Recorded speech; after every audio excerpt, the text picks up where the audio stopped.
You're on.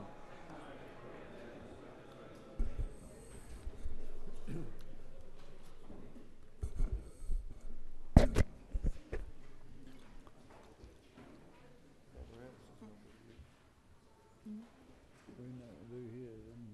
Wait, he might be holding a bill that I have interest in.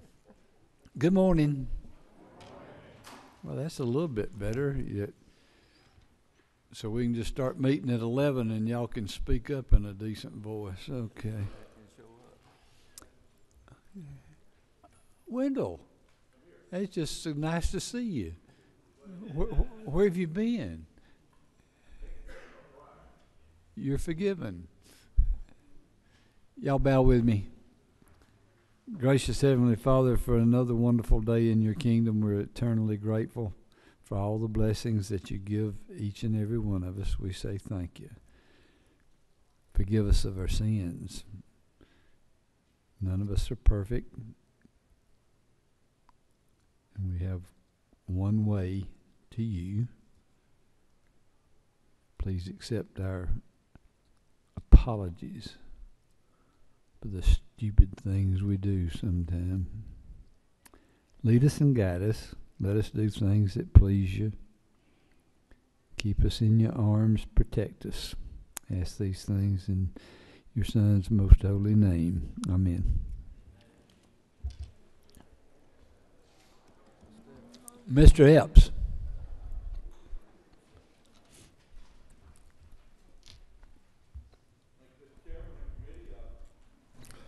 I have today on the modified structure next to the last bill, House Bill 695, which is special license plate for the Georgia Forestry Foundation. It's honoring Georgia's working forests and the benefit that they provide to Georgians. The funds raised from this sale will be dispersed by the Georgia Forestry Foundation in their educational efforts to educate about the role of forestry in our state. Thank you, Mr. Chairman. Any questions? No questions. Thank you. Thank you. Mr. Hilton.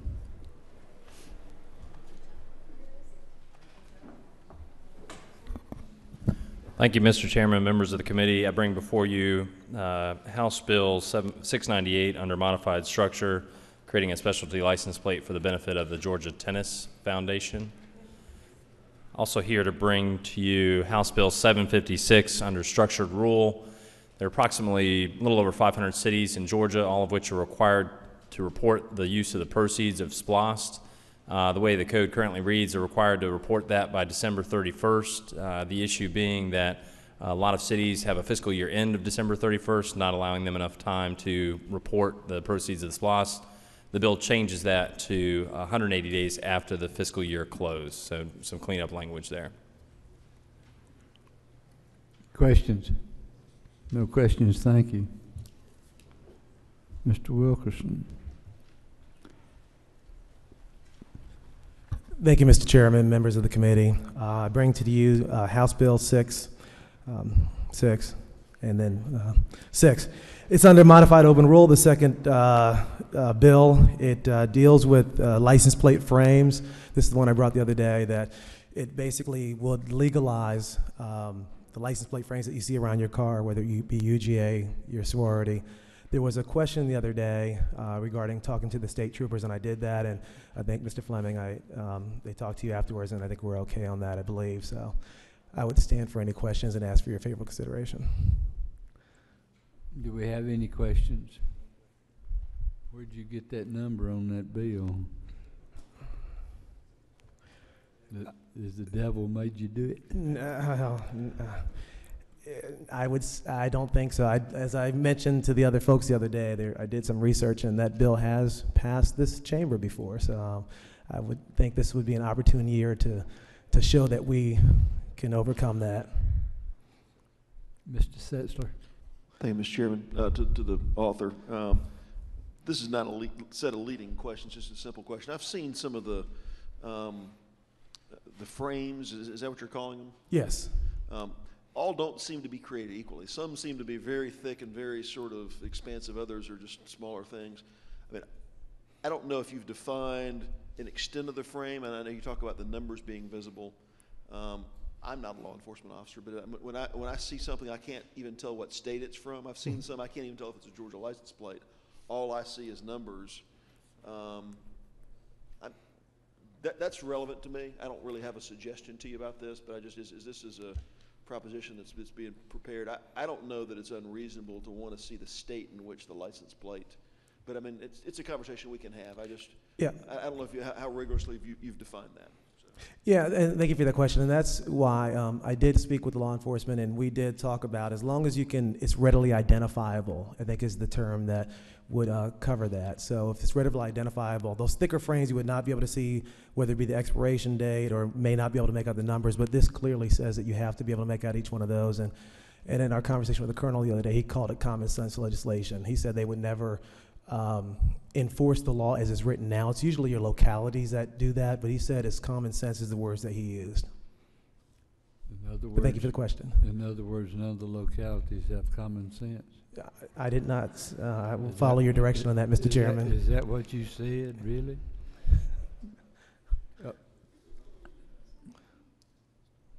Mr. Willard. Thank you. Mr. Wilkinson, I read a case just this morning that the stealing and displaying of a decal is not considered a crime in Georgia, although the stealing and displaying of a license plate is considered a crime. And I'm wondering, that's apparently a loophole where people steal the decals, so they'd rather have to go and do their registration.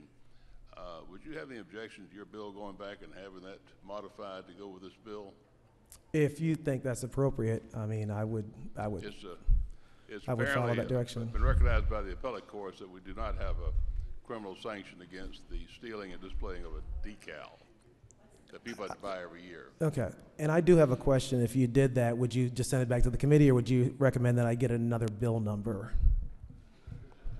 I just saying, if we're going to send it back, you know, I will follow your direction on that. Well, it's on a modified structured bill basis, right? No. Modified open goal. I would suggest maybe a appropriate amendment going on your bill to the floor. When it goes to the floor, might be a way to do it. Okay. Thank you.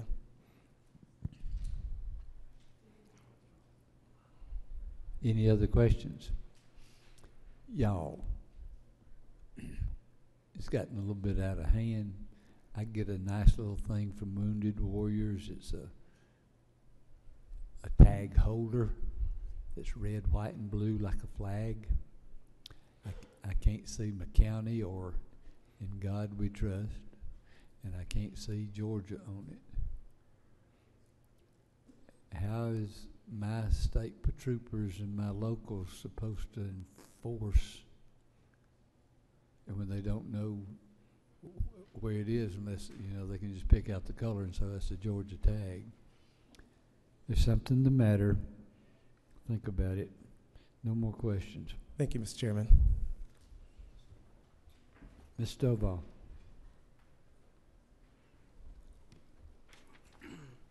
Thank you, Mr. Chairman and members of the Rules Committee. I come before you requesting your favorable consideration of HB 493, which is the first one on their modified open rule. And this particular legislation is about fairness and transparency in government. What it will allow is for anytime videotaping is taking place and it's recorded for any city council, county commissioner, or school board, that they have to include public comments into that video recording. So what's been happening across the state, when that time comes, a lot of the local governments have been editing the public comment part out of it. And just so in further support for this bill, right now, anytime you're storing video, you can store it up on the YouTube at no cost. So that was one of the issues that some of the local cities or government had a problem with, the cost on it. And as far as if anyone has any profane language or anything that's inappropriate, you can always put an advisory notice prior to someone viewing it. But I think that it's very important for our public to be able to have comments about what's going on in our local government. Thank you, Mr. Chairman. Mr. Willard. Thank you, Ms. Stovall. Let me ask you, I understand what you're wanting to accomplish, but I think your bill is going to have a chilling effect and the opposite effect, which is to say, okay, if we got to record everything, including public comment, we just won't record anything at all. So therefore, the public loses the benefit of seeing what happens during the actual business public meeting for a reason that we're now compelling them to have everything from comments included with a meeting program. Well, I disagree that it will end up causing causing local governments to not record. I think that when you're talking about public comment, and if you don't get a chance to make it to the meetings, this is another opportunity for those who can't make the meeting to know exactly what's going on with our local government. And I don't, it's not, you're usually, from what I've researched, it's usually no more than about 3 minutes that's given allowed to per person for commenting. So you're not talking about an additional, they're actually doing more work when they go in and edit out the video than just letting it run all the way through, Mr. Chairman. Thank you. One follow-up. Of course, time-wise, I've seen public comments go for hours in a meeting of a legislative body like the City Council and County Commissioners. We're really looking for the need of what happens at the time of the business meeting, are we not? Well, I think that in response to your comment, that that's still left up to the local government as far as how many minutes that they allow for public comment time. Thank you. Thank you. Mr. Golick. Thank you, Mr. Chairman. Just to make sure I understand, that what your bill says is that if local government is going to go ahead and record a meeting, that they have to go ahead and record public comment as well, and to retain that public comment when they go ahead and post it on the internet. Is that correct? Correct, yes. So if they're not current, like I have, there are cities across the state that are not videotaping. So this bill does not say that they have to start recording.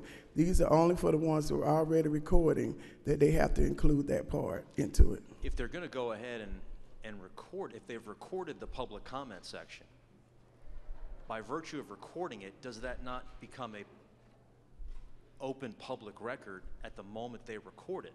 According to how, when I talk with Legislative Council, according to how the bill, Open Records Act, is stated in the code, it gives them flexibility not to include that in it.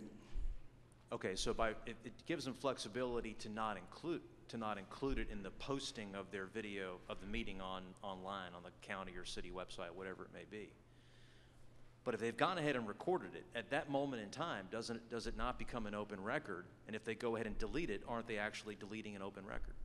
Well, that's what I thought as well, so that's why I wanted to introduce the bill to make sure it's clear across the board, as far as there's no vague in the legislation. Okay. Thank you very much. You're welcome. Mr. Setzler. Thank you, Mr. Chairman. Does your bill make them post it to the website or simply keep the recording of the information? Well, it'll be however they're normally posted, and it's not required in the bill as far as how they're doing it. So, say for instance, like right now, they're not including it. So, say like we're in the meeting now, we're recording the entire meeting, and then however we would post it, like we're posting it on our video feed. So they would do the same thing. Only thing this bill does is says that if you're going to record the whole entire meeting. That includes the public comment time. Mr. Chairman, the reason I asked the question is it was raised by Chairman Golick's question. I do think there's a duty, pursuant to open records, that they be recorded. Or recording's one thing, posting them to the website's another. I can see there being an inducement for hundreds of people to kind of swell down to a commission meeting just because they're going to guarantee they're going to get their 2 minutes of speaking on the website. I can almost see a perverse incentive for people to almost to disrupt government to come down if there's a guarantee that it's going to be posted. I think it's a different question whether it's simply recorded. So I don't know if there's a way to sort of parse that out. But Okay. Well, I think that when you start weighing, and I understand those concerns because it did come up as far as people not wanting to get their 10-minute or 3-minute of fame.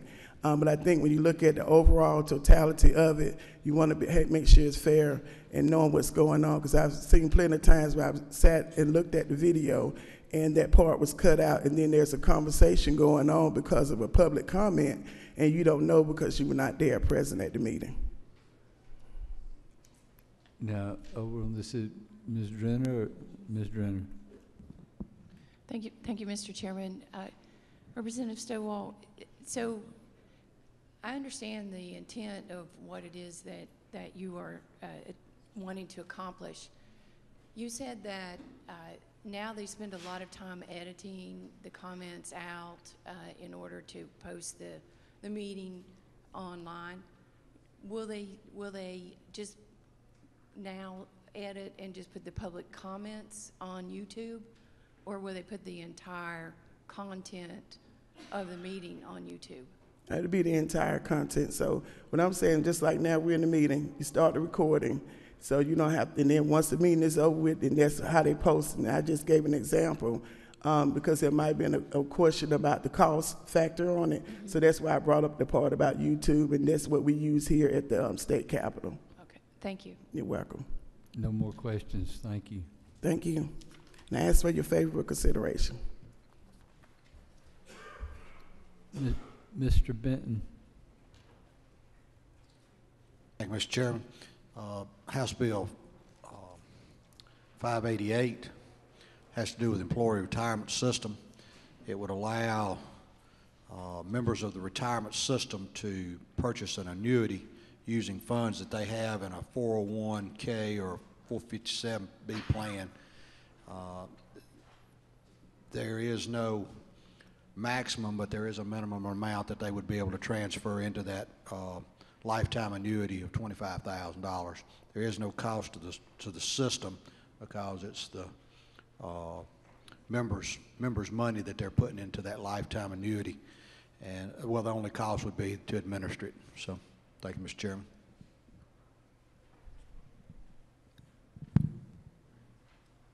Mr. Green. Thank you, Mr. Chairman.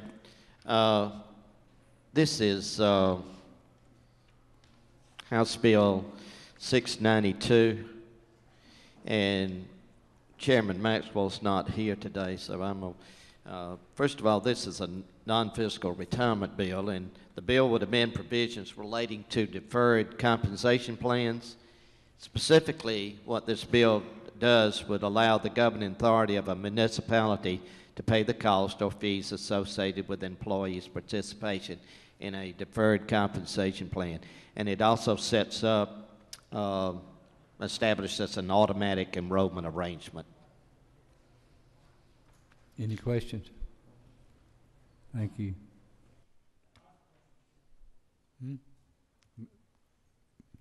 Mr. Earhart. I haven't had a chance to get deep into the bill yet, but a question for the author or for Representative Green. Are there limits on the fee-based plans that the municipality can, I mean, you could get into a fee-based deal that's 2, 3, 4, 5%. Is there a limit on what a municipality can pay for those types of fee-based plans? Why not get into a plan that's non-fee-based? I think that each city has their own administrator. A lot of them join together. They're very competitive, otherwise they wouldn't get to have the thing. It seems to be that it's been very successful doing it this way. Just sign them in, they have to sign out. A lot of people just, with the state, for instance, you don't sign up thinking I ain't gonna be here but 2 or 3 years, and then the next thing you know it's 10 years and you've thrown that out the window. If they don't want to do it, they have to sign off on it, and it seems that it's more beneficial for the employee in the long run, and the cost, I'm sure that, you know, it's kind of like your own account. if you're paying more than 1%, you're getting ripped off anyway, so. Agreed. I'm completely in agreement with the concept. I'm looking at what we're doing across the budget, over $360 million in the individual unfunded liabilities from the state, the county, the municipalities, and those are mostly on defined benefit pieces, but I don't want to go down the same road for the DCs either. Mr. Martin. Yes, sir. To the author, the question in the code section, it also allows the ERS plan to do this. Is that the intention as well? I mean, in the overview, it says governing authority or municipality, but the gentleman realized this also would allow the ERS retirement system to enter into these.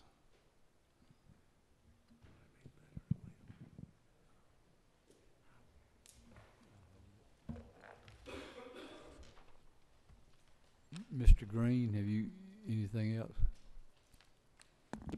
Mr. Chairman, in the retirement committee, what you were stating to Representative Earhart is true. That's what they had stated to us. The portion of about the employees' retirement system of Georgia, what are you specifically asking there? Draw the gentleman's attention, and I'm looking online. I don't have a hard copy, but I'm assuming I have the same bill. On line 14, in order to allow municipalities to do this, line 14 and 15 reads, the Board of Trustees of the Employees Retirement System of Georgia or the plan administrator. It's just, that's a section of law that covers both the ERS and the locals. So by trying to do this for the locals, you are also enabling the employees retirement system, which covers a larger piece and would in fact potentially have an impact on state dollars unless I'm misreading something. That did not, Mr. Chairman, that did not come up during the meeting that it was, no, Lines 14, 15, 16 basically it's says that it's basic law, no cost to the state.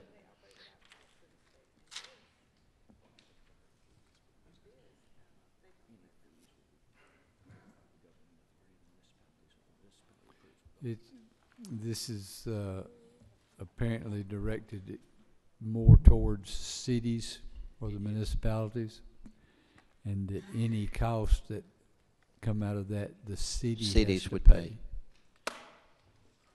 And they apparently want it. So, and I think it's from participation. Any other questions?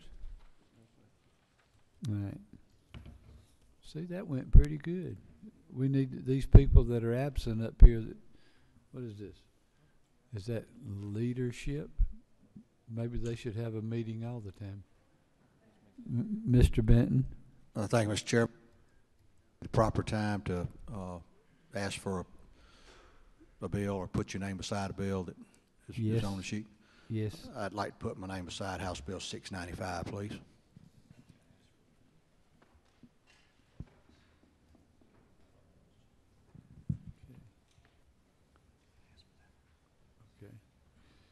All right, Mr. Harrell. Thank you, Mr. Chairman. Under structured rule, the first bill, House Bill 729, this simply repeals some outdated language that's no longer necessary to appear on our property tax bills as a result of the state no longer taxes real property.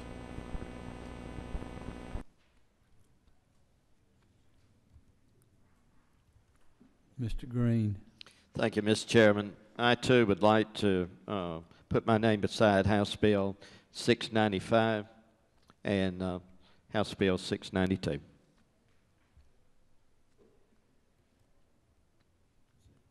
Okay, that's it. So we're going to set the calendar for February the 6th, tomorrow.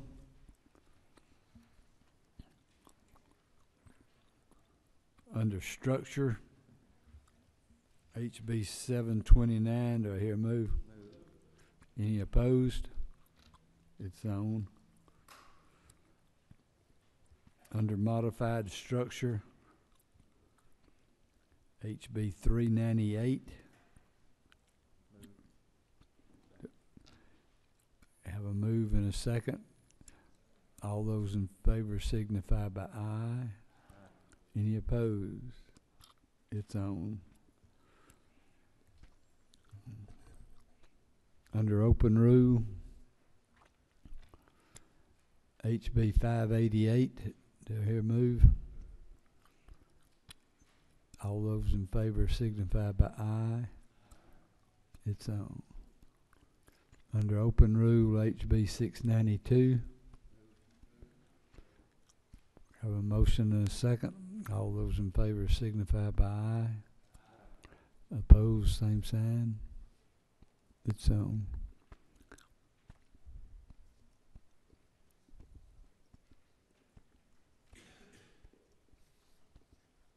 That's it.